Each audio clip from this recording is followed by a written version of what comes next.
ডিম আলু খুবই সাধারণ একটা রেসিপি। এই সাধারণ রেসিপিটাকে কিভাবে কম সময়ে অসাধারণভাবে তৈরি করবেন সেই আইডিয়াটাই থাকছে আজকের ভিডিওতে। এইভাবে একবার ডিম আলু রান্না করে দেখুন, খেতে সত্যি খুবই মজা হয়। তো প্রথমে একটা কড়াইতে 2 টেবিল চামচ রান্নার তেল দিয়ে দেব, 1/4 চামচ হলুদের গুঁড়া আর 1/4 চামচ লবণ দিয়ে আগে থেকে সিদ্ধ করে নেওয়া 5টি ডিম দিয়ে দিব। তারপর ডিমগুলো যতক্ষণ না লালচে কালার হয় ততক্ষণ ভেজে নিতে হবে। যখন ডিমগুলো লালচে কালার হয়ে যাবে তখন সেগুলোকে তুলে নিতে হবে।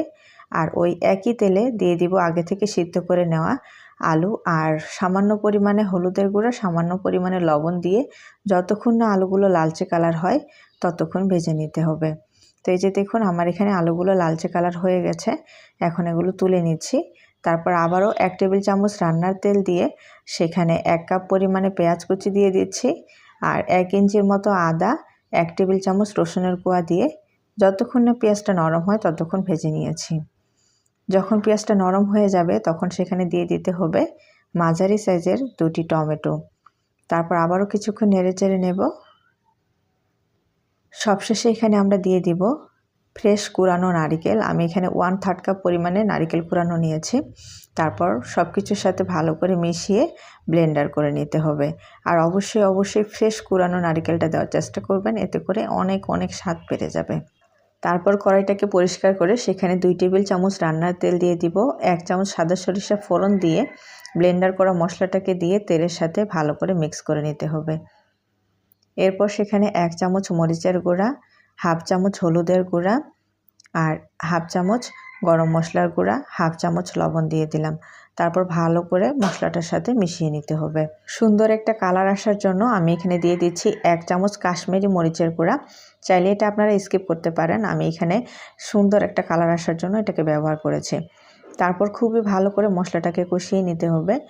এখন এখানে দিয়ে দিচ্ছি 1/2 কাপ পরিমাণে পানি। আমি ব্লেন্ডারের জারটা ধুয়ে সেই পানিটা এখানে দিয়ে দিলাম। তারপর যতক্ষণ না তেলটা উপরে উঠে আসে ততক্ষণ কষিয়ে নিতে হবে। আর এই মশলা কষানোর উপরেও নির্ভর করে আপনার তরকারিটা কতটা সুস্বাদু হবে। তো ভালোভাবে মশলাটাকে কষানো হয়ে গেলে এখন এখানে ভেজে রাখা আলুটাকে দিয়ে দিব। তারপর মশলার সাথে ভালো করে মিক্স করে নেব। তো আলুটাকে মশলার সাথে ভালোভাবে মিক্স করা হয়ে গেলে সবশেষে আমরা এখানে দিয়ে দিব ভেজে রাখা ডিমগুলো। তারপর আবারও খুবই ভালো করে মিক্স করে নিচ্ছি।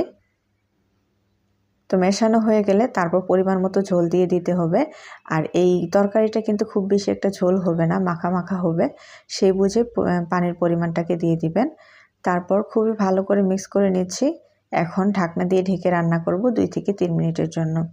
3 মিনিট পর আমি ঢাকনাটাকে তুলে নিচ্ছি। আর এখন এখানে দিয়ে দিচ্ছি 2টি কাঁচামরিচ আর ধনেপাতা। আর কাঁচামরিচের মাথাগুলো অবশ্যই ভেঙে দেবেন, এতে করে কাঁচামরিচের যে একটা ফ্লেভার থাকে সেটা খুবই ভালোভাবে বের হয়ে আসবে। তো সব কিছু ভালো করে মিক্স করে এটাকে নামিয়ে আপনারা গরম ভাতের সাথে, রুটি পরোটার সাথে, যে কোনো কিছুর সাথে পরিবেশন করতে পারেন।